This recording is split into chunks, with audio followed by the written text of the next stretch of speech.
Bienvenidos a Vértice Internacional, soy Rina Musali y me da muchísimo gusto saludarlos en este programa sobre el acontecer mundial y sus relaciones con México. El día de hoy ponemos nuestra mirada en las elecciones autonómicas de Cataluña que tendrán lugar el 21 de diciembre, una jornada clave en donde se anticipan elecciones después de que se haya disuelto el Parlamento y el gobierno catalán. Hoy ponemos la mirada en el grito independentista en Cataluña, el duelo político entre el bloque constitucionalista y el separatista, así como la relación que Cataluña tiene con el mundo.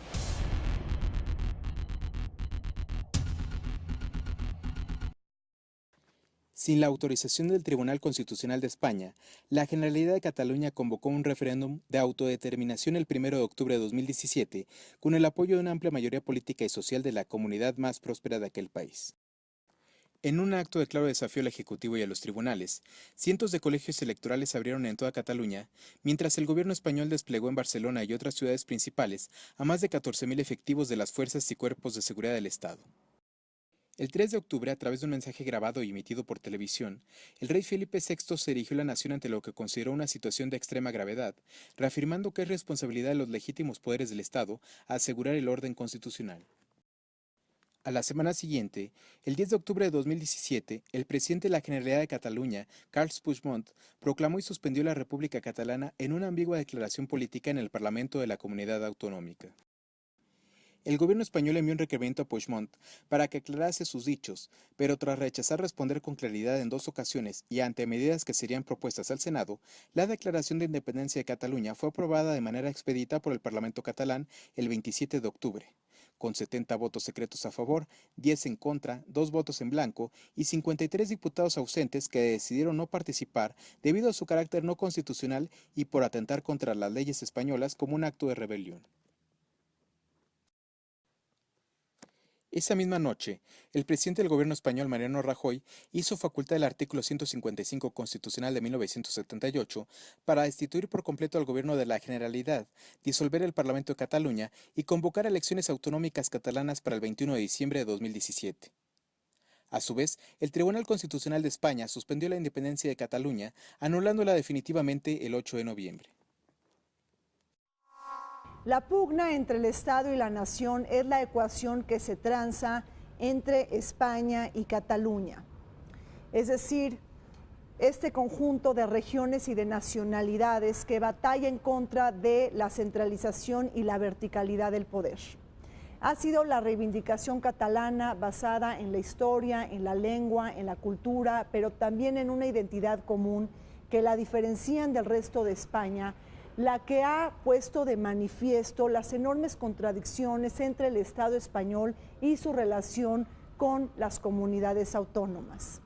Y es que los catalanes no se sienten cómodos con este armazón jurídico, político, financiero e institucional que los ata a Madrid, un pacto de autonomías insuficiente que ha sido desoído por el gobierno de Mariano Rajoy.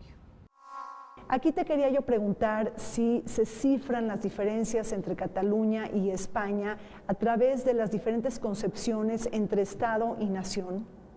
Uno es la visión casi diríamos decimonónica, unilateral, digamos, con que el gobierno de Mariano Rajoy y mucho de la parte de la España tradicional visualiza el concepto de que el Estado es sinónimo a una sola nación.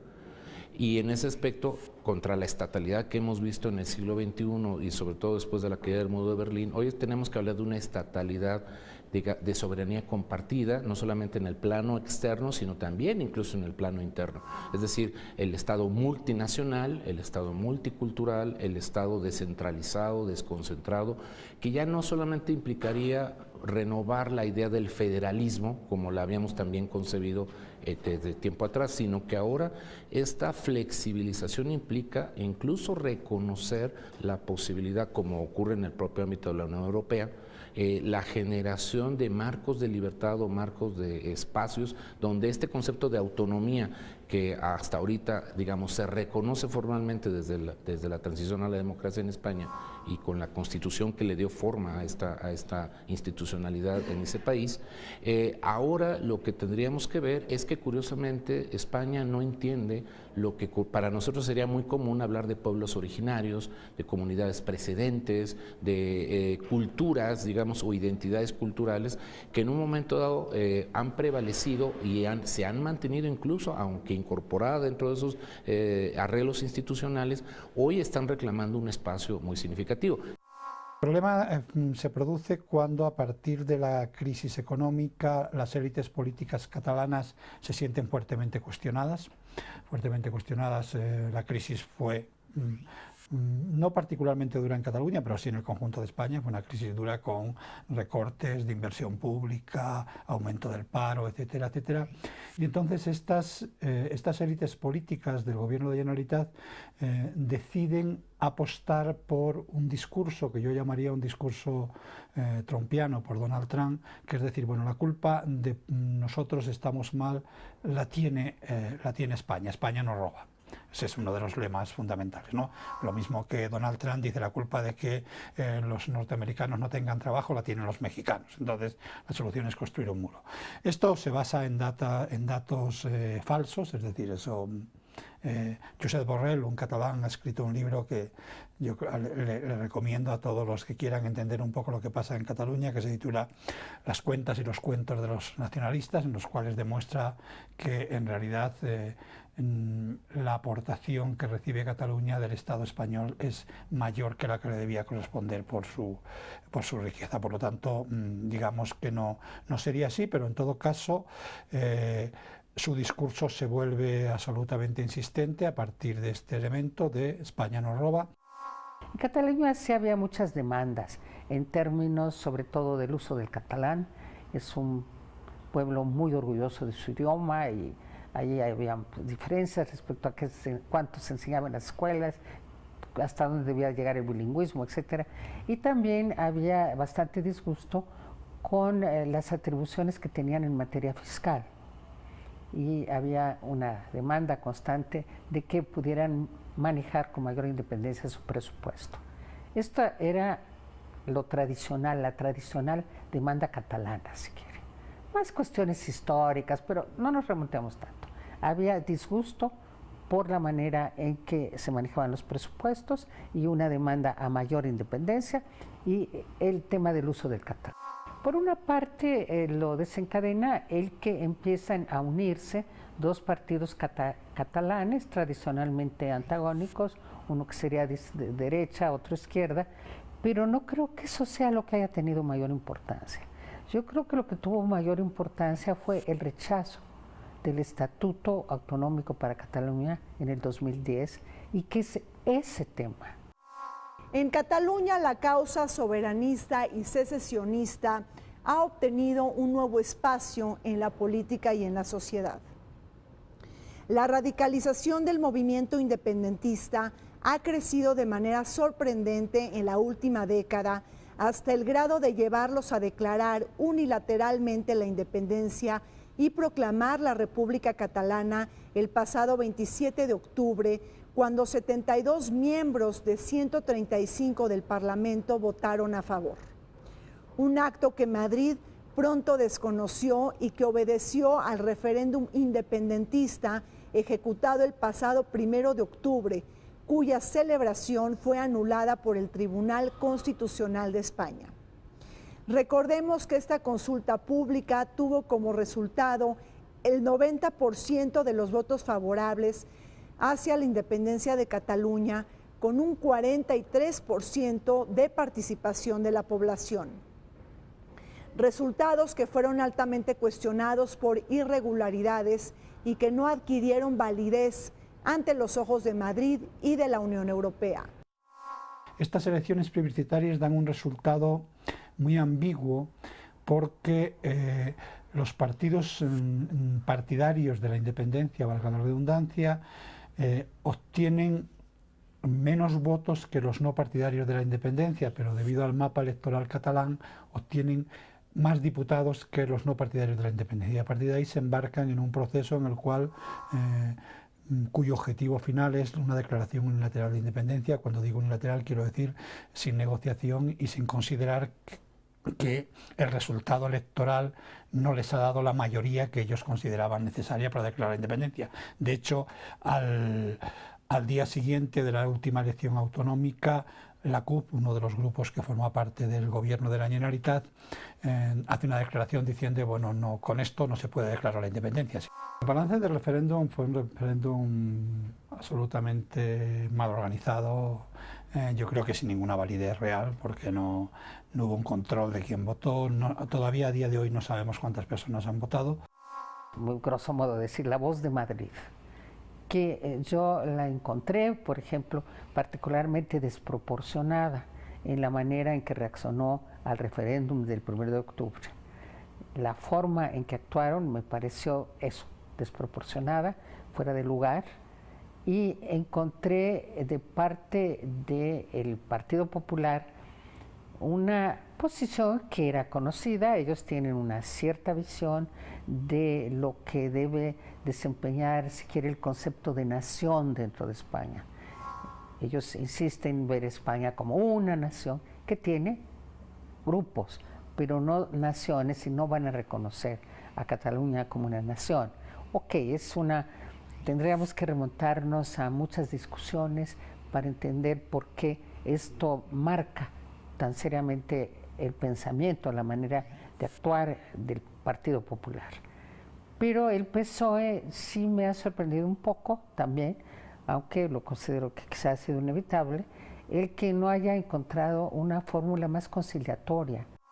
Esta visión unilateral, impositiva, digamos, defensiva, y que además polarizante, porque de alguna manera este conservadurismo con el que él trata de defender esa integralidad, ¿no? Y no un sentido ¿no? Exactamente. Entonces, ese aspecto sí me parece muy distintivo, pero paradójicamente muy contradictorio con el propio espíritu de la Constitución española, que marca en uno de sus artículos que hay la posibilidad de convocar a un referéndum de alcance nacional, ¿no? Que en un momento dado podría ser, ahí sí, ciertamente las fuerzas de izquierda como Podemos, o en este caso de manera más crítica, que esta ambigüedad en la que se ha movido precisamente el PSOE, que es un partido que está en una crisis interna muy severa y que entonces esa contradicción lo haría suponer que, o algunas otras fuerzas, que precisamente debería ser el mecanismo para poder incluso generar esa discusión en un espacio nacional, porque además en todo caso,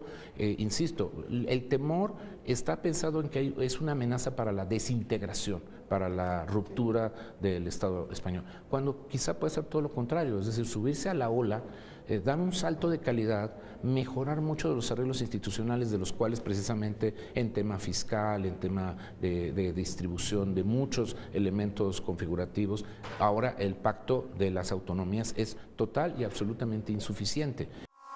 En respuesta a la desobediencia e insurrección catalana, el gobierno de Mariano Rajoy aplicó el artículo 155 constitucional que disolvió el gobierno y el Parlamento catalán a propósito de convocar a elecciones autonómicas y anticipadas el 21 de diciembre, comicios que se celebran en un contexto de anomalía política cuando Cataluña está intervenida y tutelada desde Madrid.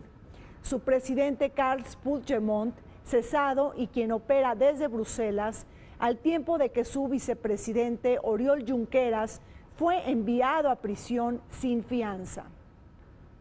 En efecto, a la intervención de la administración catalana por el gobierno de Mariano Rajoy se le suma la fase judicial contra los líderes secesionistas, a quienes se les acusa de rebelión, sedición y malversación de fondos, un hecho que ha inflamado la indignación ciudadana.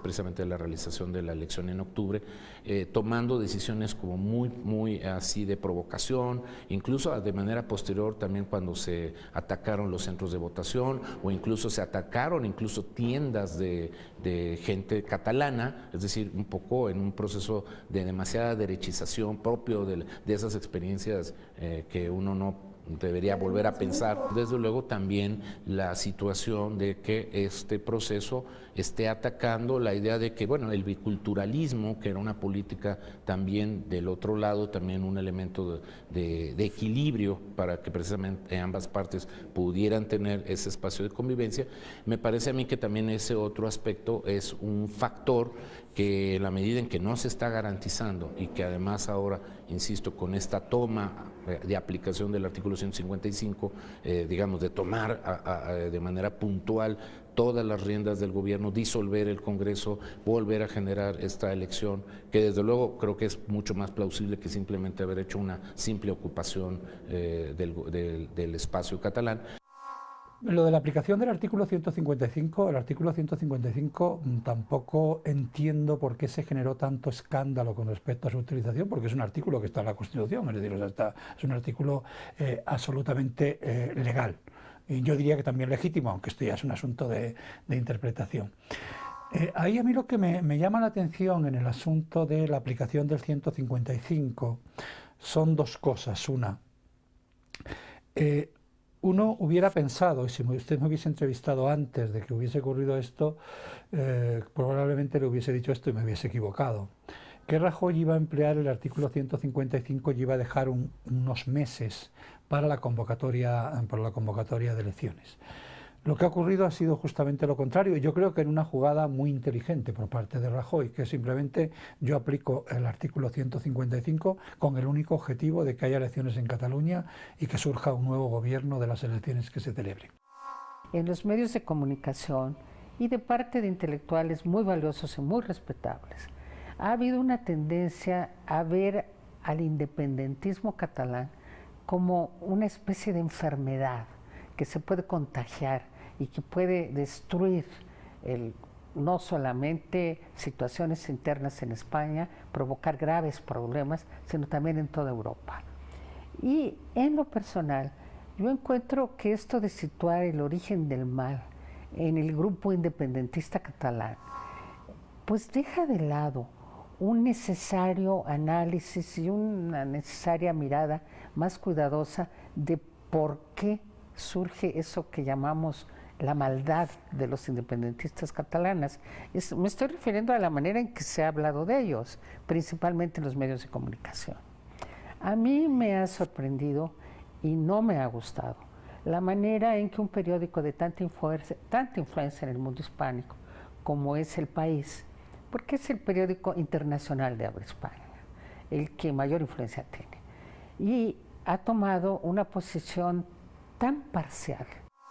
El choque de trenes entre España y Cataluña ha avivado las heridas entre Madrid y también las comunidades autónomas, pero sobre todo ha inflamado el pulso al interior de la sociedad catalana. La crispación, la división y la polarización que se ha venido intensificando y profundizando debido a que millones de catalanes no quieren seguir perteneciendo a España y otros buscan y demandan un nuevo pacto fiscal y un nuevo acomodo jurídico, político y también institucional. Una sociedad que está irritada y que enfrenta la división del bloque de los unionistas y constitucionalistas frente a los separatistas. Una consigna que se resiente en la vida familiar, laboral, entre amigos y en las redes sociales. Sin embargo, la conservación, digamos, de fondos de inversión, presupuestos, programas sociales, como le ocurre en Andalucía, la zona sur de España, digamos, de manera muy temerosa, no quieren dar ese salto por temor a perder incluso los fondos de cohesión de la Unión Europea. Entonces hay muchos elementos que atan, digamos, si bien puede haber una aceptación, desde luego, de que sí, hay que reconocer la especificidad catalana, o como se podría reconocer la especificidad gallega, se podría reconocer cualquiera de las especificidades regionales vasca, ¿no? Identitarias con las que se compone también el horizonte español. El problema es que ellos no están pensando insisto, en este salto de calidad que les permite un nuevo pacto fiscal, un nuevo pacto social, o sea, desde el punto de vista del desarrollo y de el acompasamiento de esta brecha que también, así como le pasa en Italia, al norte con el sur, y en algunos otros países, como también incluso en Francia o en el propio Reino Unido. Creo que uno de los aspectos más negativos de todo el proceso, el procés en catalán, ha sido la polarización de la sociedad catalana, es decir, una sociedad que en estos momentos da la impresión que está fracturada aproximadamente por la mitad, es decir, y además eso no ha variado. En los últimos 5 años, digamos que el porcentaje de partidarios de la independencia oscila aproximadamente en torno al 45% y el de los no partidarios el resto, pero digamos que prácticamente eso significa que está fracturada a la mitad. Eso no sé cómo se puede solucionar, porque además hay un problema de frustración de aquellos que creyeron el discurso de Puigdemont, es decir, aquellos que creyeron que en un plazo de tiempo muy corto se iba a declarar la independencia, que la independencia iba a ser declarada sin ningún problema, que no iba a pasar nada, que la Unión Europea iba a intervenir a favor de Cataluña, que Cataluña iba a seguir en la Unión Europea y que no iba a tener ningún costo económico. ¿Qué es lo que ha ocurrido después? Primero, que la independencia, la declaración de independencia todavía seguimos sin saber si se hizo o no se hizo, es decir, es una especie de vodevil que, entre otras cosas, resulta un tanto vergonzoso.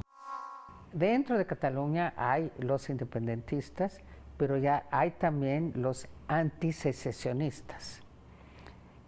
Yo no los llamaría constitucionalistas porque no es que necesariamente estén de acuerdo con lo que está ahora en la Constitución. Yo creo que son antisecesionistas en el sentido que no quieren una Cataluña independiente, claramente, pero tampoco están contentos con la manera en que están ahora arreglados las relaciones entre algunas autonomías, como Cataluña, y el resto de España. Entonces, pero llamémoslos antisecesionistas, pero sí están en contra de luchar por la independencia o de pedir la independencia. Pero creo que están 50%, 50%. El problema aquí es qué pasa el 21 de diciembre si los resultados van a dar exactamente la misma polarización que en este momento existe en Cataluña.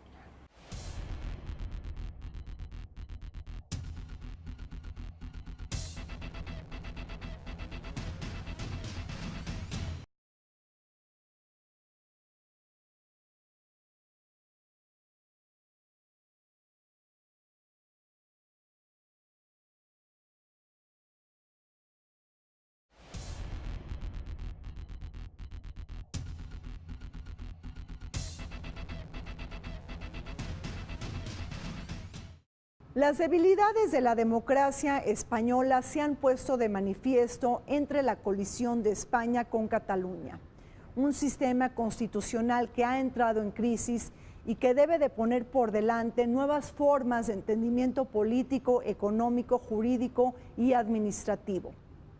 Frente a esta crisis y esta situación tan crítica que vive España, muchos juristas españoles han propuesto el encaje federal, es decir, reformar la Constitución de 1978, actualizar su modelo territorial y distribuir nuevas competencias entre el Estado español con sus comunidades autónomas. Un debate público informado en el que deberían de participar todos los partidos políticos, incluyendo al Partido Popular que lidera Mariano Rajoy. En otras palabras, y de manera más práctica, todo lo que nos está señalando también implica que España debe de avanzar hacia una reforma de su Constitución. Independientemente de que los constitucionalistas de Rajoy y muchos de ellos dicen es que finalmente Cataluña ha pertenecido a España desde hace 3 siglos, sí, efectivamente, pero así como hubo un acuerdo o no voluntario para incorporarse a ese Estado, también debe haber una cláusula de separación. Es decir, el contractualismo no es de una sola vía. El contractualismo, incluso en la teoría política, te dice que hay pactos de sumisión, pero hay también pactos donde hay una cláusula de libre salida. Entonces, ese también es un paso evolutivo que habría que pensar cómo la España de Rajoy, insisto, tiene una concepción unilateralista de un pacto de sumisión en vez de tener un pacto colaborativo o un pacto, digamos, donde la entrada y la salida pueda ser producto de una negociación, como ocurrió en la Europa del Este. Es decir, la disolución de la Unión Soviética, que dio en algún lado a la conformación de la Comunidad de Estados Independientes por un lado, a la Federación Rusa por otro momento. Es que yo en algún momento pensé que habría la posibilidad de que los partidos nacionalistas boicoteasen las elecciones convocadas por el gobierno central. Era una decisión arriesgada, políticamente muy arriesgada, porque le significaría quedarse fuera de las instituciones, pero finalmente en un enfrentamiento frontal como el que estaban llevando contra el Estado hubiese sido una salida lógica. Sin embargo, todos los partidos han aceptado presentar candidaturas y aceptar como legítimas las elecciones convocadas de acuerdo con el artículo 155. Hay mucha más participación electoral en las elecciones generales, en las elecciones que se celebran en el conjunto de España, que en las elecciones locales, en las cuales la participación ha sido, salvo la última elección, siempre muy baja. Cuando digo muy baja, muy poco por encima del 50%. Esta gente que no vota en las elecciones autonómicas, cabría suponer, si no votan en las elecciones autonómicas y si votan en las elecciones españolas, es que son sectores bastante poco cercanos al nacionalismo. Ya desde 2010, no sé si usted recuerda, se había firmado o habían ratificado los cuerpos legislativos tanto de Cataluña como del gobierno central un estatus para la autonomía de Cataluña. Y este estatus había sido bien recibido por ambas partes en el nivel legislativo.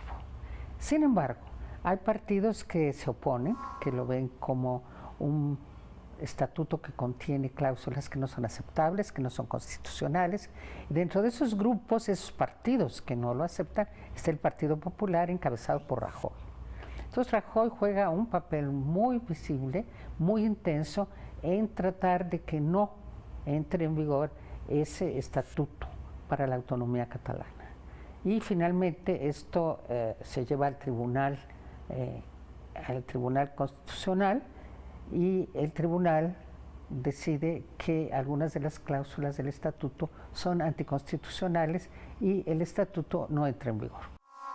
Las elecciones que se avecinan en Cataluña medirán las fuerzas entre el bloque constitucionalista y el independentista. El primer bloque, conformado por los partidos políticos tradicionales de España, como el Partido Popular, el Partido Socialista Obrero Español, en conjunto con el partido de centro-derecha Ciudadanos, quienes muchos consideran el bloque 155, haciendo clara alusión a la política intervencionista de Madrid sobre la administración catalana.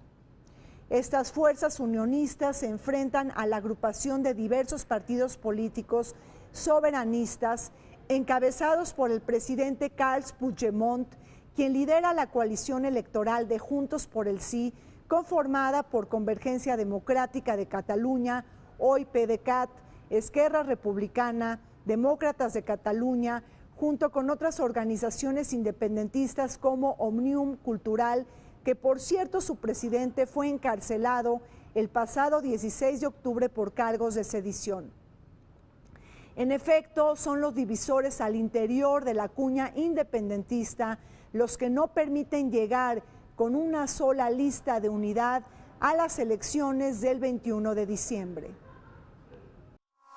Bueno, lo de los partidos tradicionales en Cataluña ha pasado una cosa muy curiosa, y es que no sabemos muy bien cuáles van a ser las consecuencias de todo este proceso y qué va a pasar a largo plazo, a medio plazo, pero sí ha tenido una primera consecuencia, que es la práctica desarticulación del sistema de partidos políticos tradicional.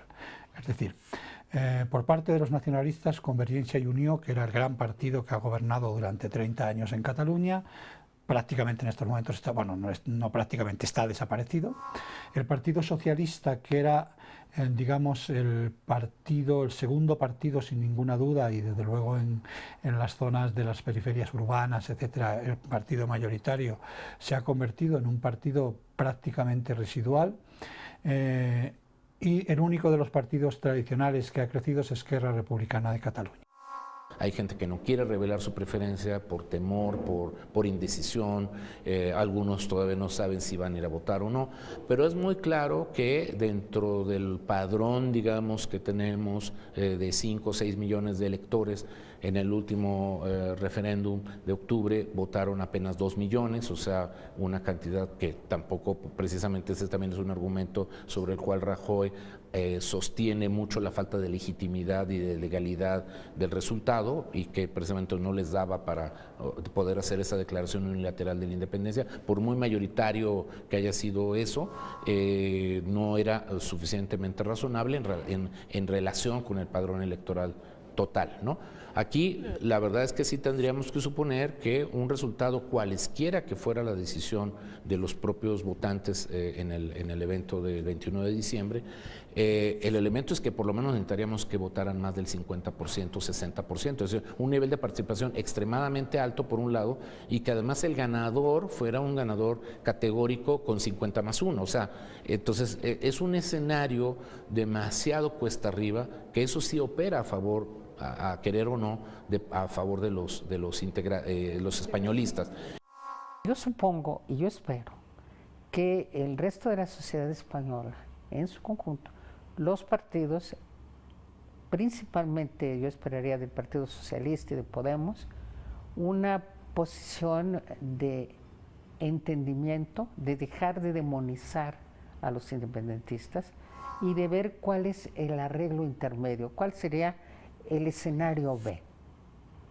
Si el escenario no es la independencia, entonces, ¿qué es lo que puede, sin embargo, restituir cordialidad entre los catalanes y entre Cataluña y Madrid? Es posible que el 21 de diciembre haya una votación en la que queda perfectamente claro que es solo un 20% el que quiere la independencia. Y en ese momento sí habría una pérdida de legitimidad de su llamado, y por lo tanto dejarían de constituirse en un grupo que tiene cierta legitimidad y cierto poder. No lo sabemos.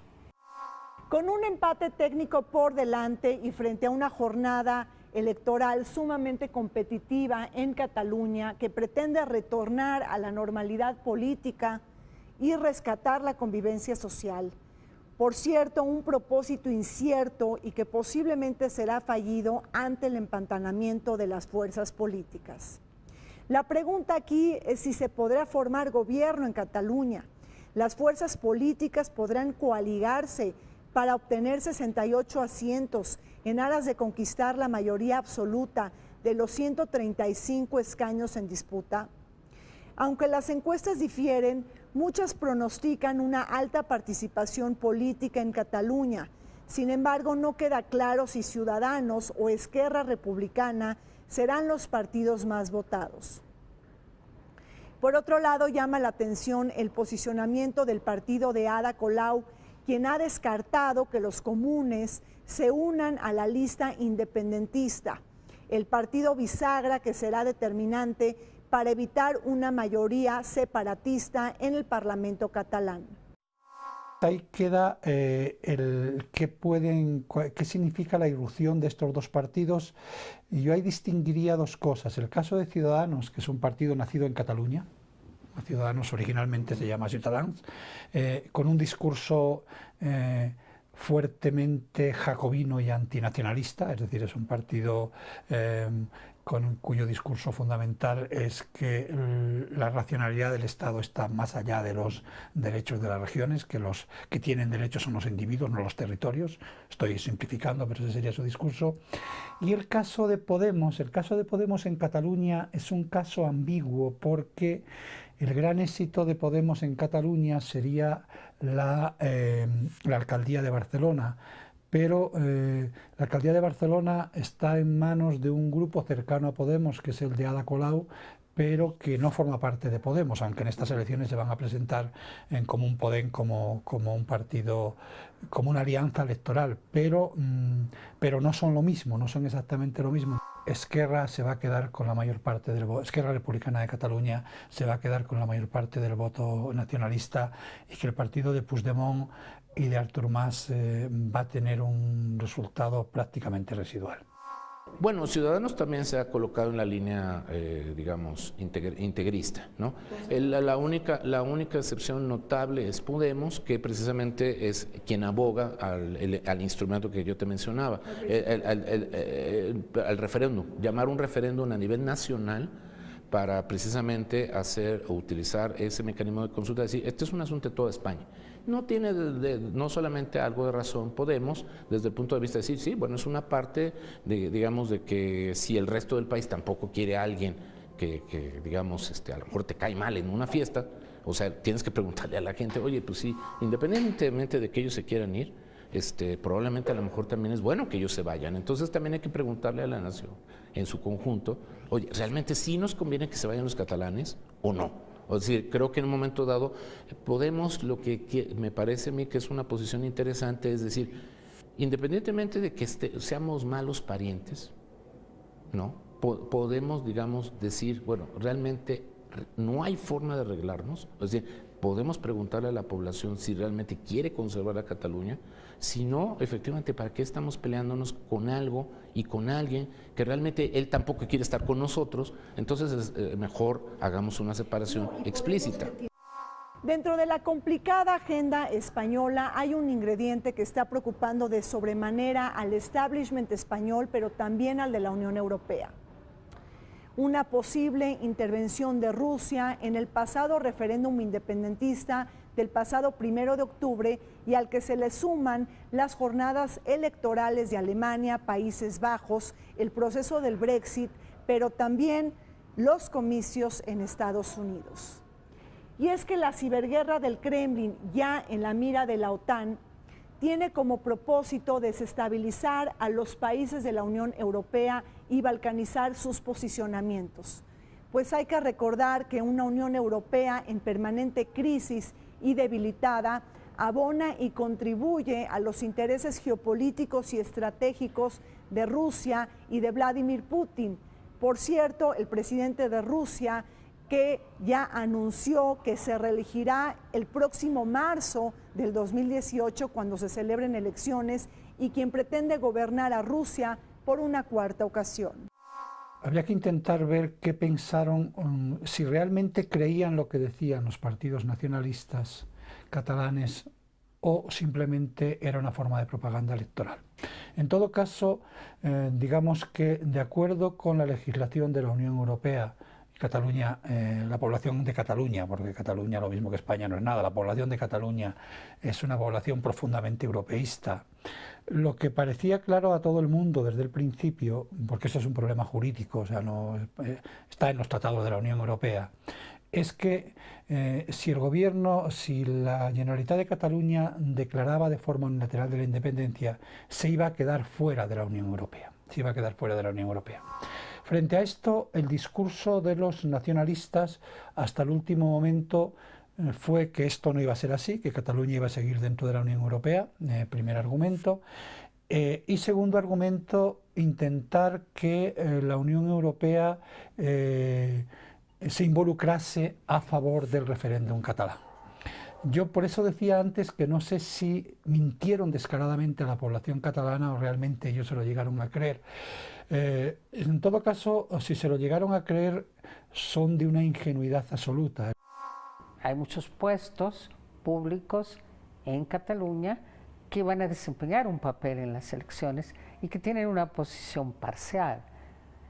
Si son elecciones, deben regirse de acuerdo con las normas democráticas para que se celebren elecciones. Y yo me pregunto si esas normas están presentes. Yo lamento que creo que la Unión Europea no quiere participar con observadores, pero sí hubiera sido deseable que hubiera observadores que ven las elecciones con los ojos con los que se ven las elecciones en general en el mundo.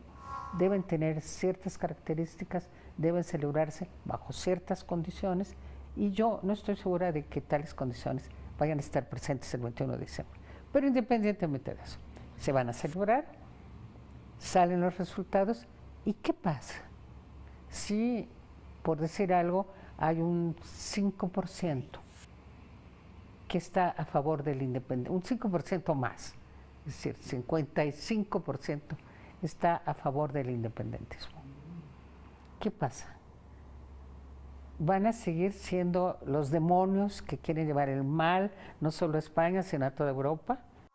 El reto ahora precisamente es el discurso con el cual precisamente Puigdemont y los soberanistas pues estarían entonces planteando, decir, bueno, sí vamos abiertamente o no por seguir el proceso de la separación.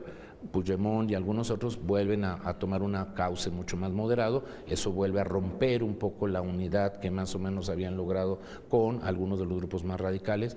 Las encuestas que nos están mostrando, digamos, intención de voto, vuelve a colocar un equilibrio muy precario, es decir, que ninguna de las dos fuerzas puede tener un planteamiento mayoritario, están oscilando entre 43, 45%, 43, 45%, o sea, brincando de un lado a otro, y eso yo creo que tampoco nos va a dar una forma, digamos, de desbloquear y legitimar, digamos, una posición más específica, porque los dos grupos van a seguir teniendo números minoritarios y a menos de que efectivamente la gran sorpresa del propio proceso implique una convocatoria masiva donde ahora sí, sobre todo los españolistas, decidan ir ahora sí mucho más abiertamente a votar.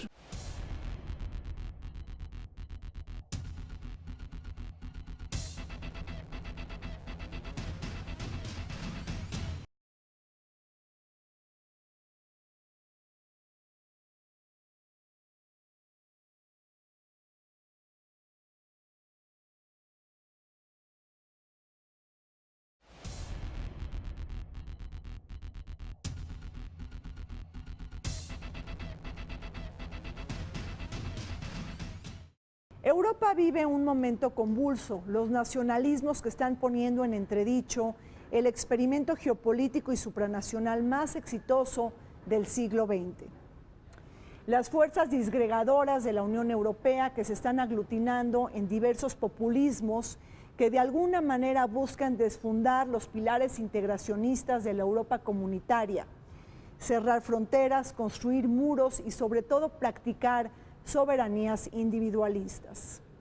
Frente al reto y a la consigna independentista en Cataluña, diversos líderes europeos se han manifestado.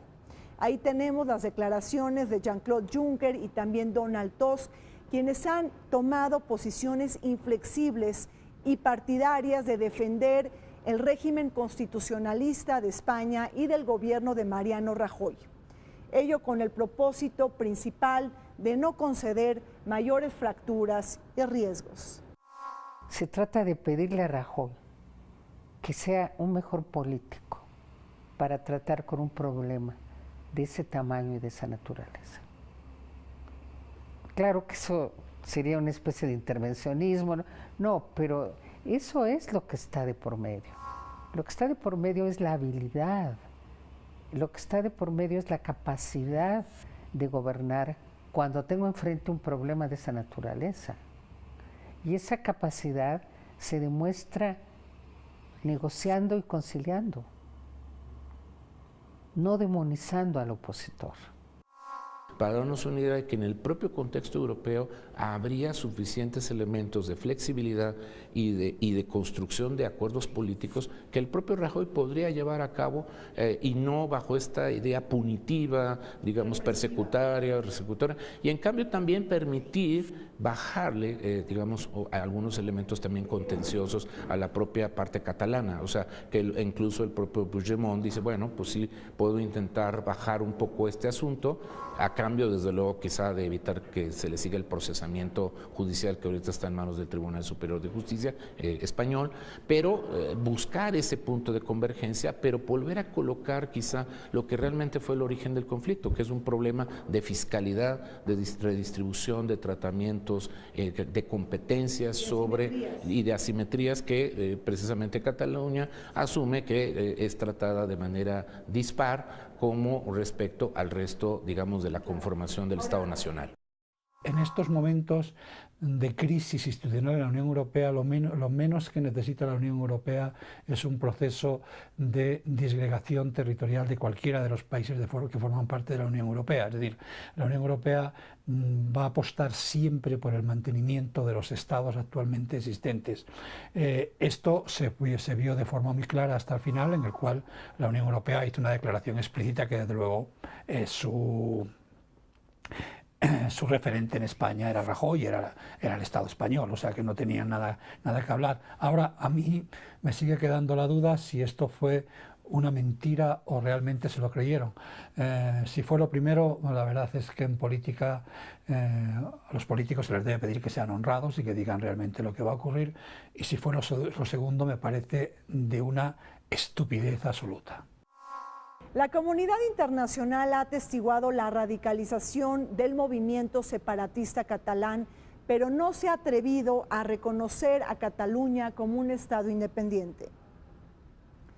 Mientras que los principales tomadores de decisiones saludan la celebración de elecciones anticipadas, otros llaman la falsa independencia en torno a la declaración unilateral que contraviene el orden constitucional.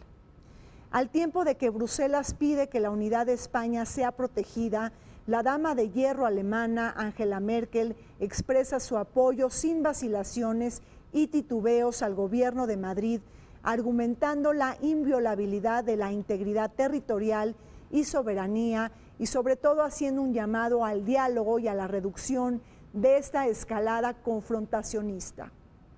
La misma Theresa May, quien dirige los caminos ásperos de la salida del Reino Unido de la Unión Europea, no ha reconocido la decisión del Parlamento catalán.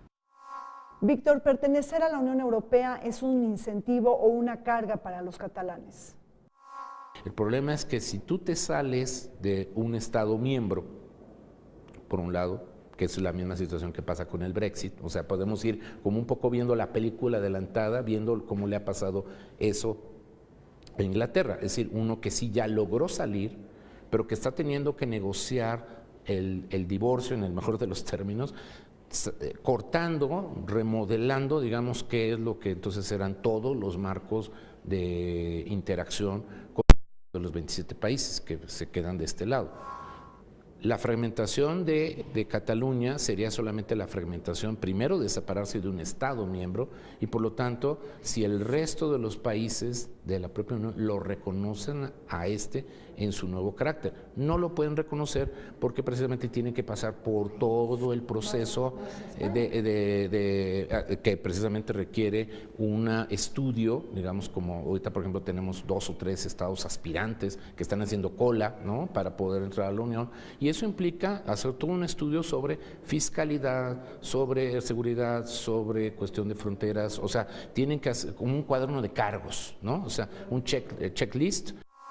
El número de empresas catalanas que han abandonado, que han cambiado su sede social a otros territorios del resto del país es abrumador, sobre todo porque son las grandes empresas las que han tomado esta decisión, y la Unión Europea ha dado la vuelta completamente al procés, hasta tal punto que las últimas declaraciones de Puigdemont a una televisión israelí se lanzó con un discurso absolutamente antieuropeo, diciendo que era una asociación caduca, etcétera, en un discurso que en Europa solo mantienen los partidos de extrema derecha, es decir, o sea, es un discurso que realmente encaja muy poco con lo que había sido el discurso tradicional de Junts per Sí. ¿Cómo se resuelve esto? Depende en gran parte de lo que vaya a pasar en las próximas elecciones. Lo que ocurre es que yo supongo que no va a haber grandes variaciones en el resultado electoral.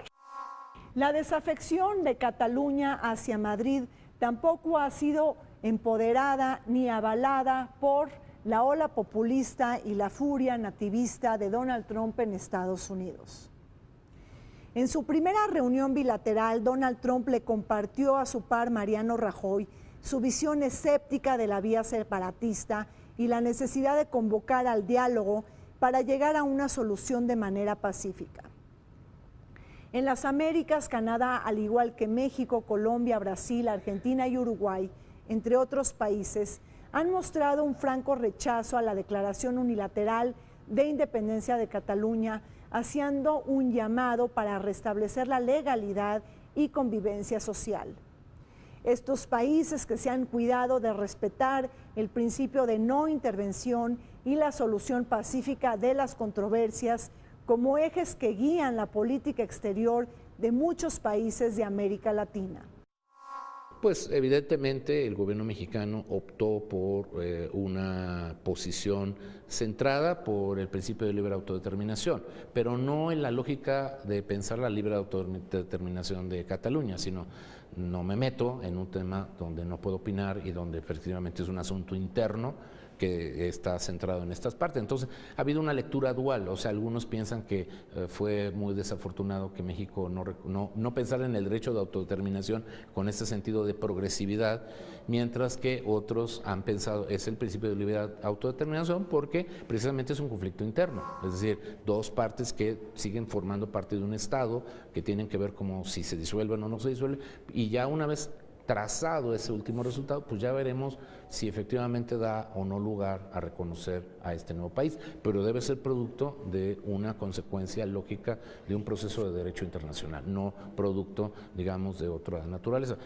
En el caso de otros países de América Latina, me parece a mí que el peso, la influencia de la inversión española, pues es como un suficiente elemento de disuasión, como también ha sido para el caso de México, como lo ven muchos otros. Es nuestra puerta de entrada, como nosotros también, los mismos españoles han dicho que nosotros somos una de sus puertas de entrada, si no la más importante, pero sí una de las dos puertas importantes con la relación con América Latina. Putin está en un proceso de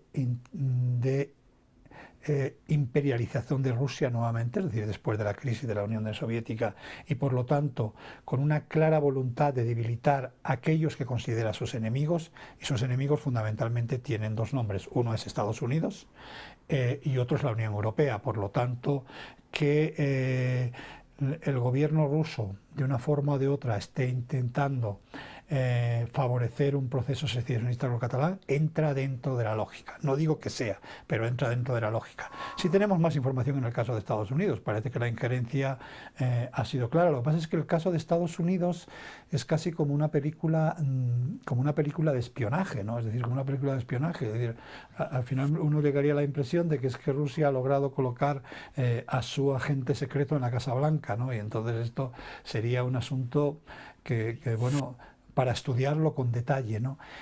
Ahora, dicho todo esto, a mí me parece que tampoco debemos de magnificar esta situación.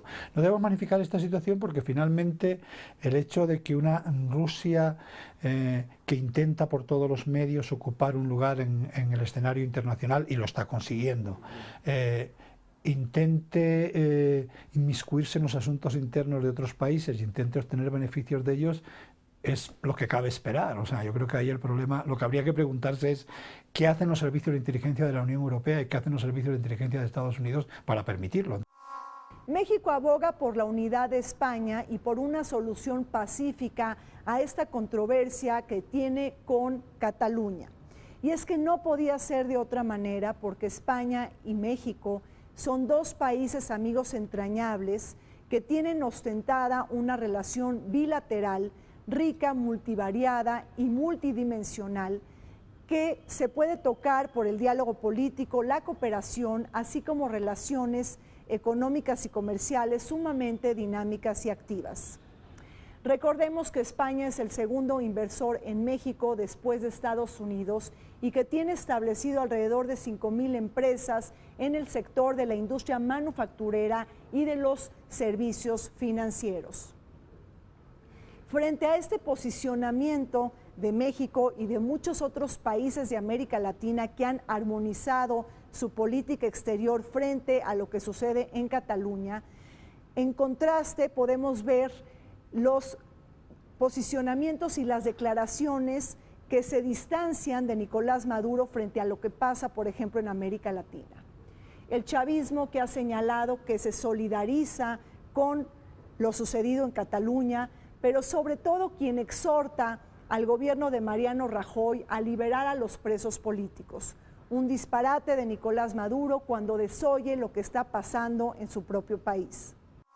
Digamos, una idea de que el Estado de las autonomías realmente sí sea la posibilidad de construir un Estado federal, es decir, un Estado donde sí tenga sentido tener un régimen bicameral como lo tienen actualmente, y que además el Senado en muchos sentidos es una cámara bastante pasiva, y quizá con este nuevo tipo de arreglos el Senado podría tomar un protagonismo mucho más importante para revisar, para poder entrar en este tipo de funciones que requeriría un rediseño como el que se estaría pensando.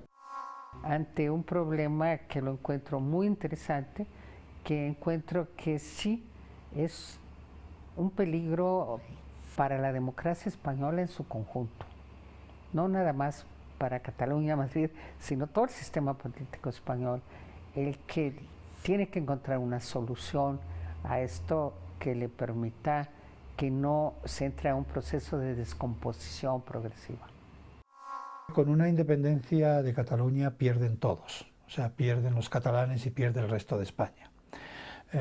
Dicho esto, el sentimiento independentista catalán tiene muy poco de racional, como todo sentimiento nacionalista, y por lo tanto es un argumento que no sirve tampoco como argumento político. Con lo cual, a partir de lo que le acabo de decir, yo creo que es fácil de deducirlo. Si se llegase a una independencia de Cataluña en algún momento determinado, en un plazo corto, en un plazo largo, en un plazo mediano, sería una pésima noticia para el nivel de vida de todos los españoles, catalanes y no catalanes. Posiblemente en un primer momento los más afectados serían los catalanes, y digo en un primer momento porque una economía como la catalana en estos momentos fuera de la Unión Europea sería una catástrofe, porque estamos hablando de una región con un alto nivel de desarrollo y con un alto nivel de exportaciones, es decir, es una economía muy productiva y por lo tanto que exporta más que importa. Su primer mercado es el mercado español. El primer mercado es el mercado español, un mercado que prácticamente se vendría abajo. Su segundo mercado es el resto de la Unión Europea, y queda una parte residual de mercado que no son la Unión Europea. Claro, si a la economía catalana usted le está quitando el mercado español y le está quitando el mercado del resto de la Unión Europea, la verdad es que las expectativas son bastante negras. Se nos acabó el tiempo en Vértice Internacional. Muchísimas gracias por su atención y compañía. Como siempre les recuerdo que Vértice Internacional se transmite todos los martes a las 21 horas y los sábados a las 19 horas. Vértice Internacional, un programa para todos aquellos que les gusta vivir sin fronteras.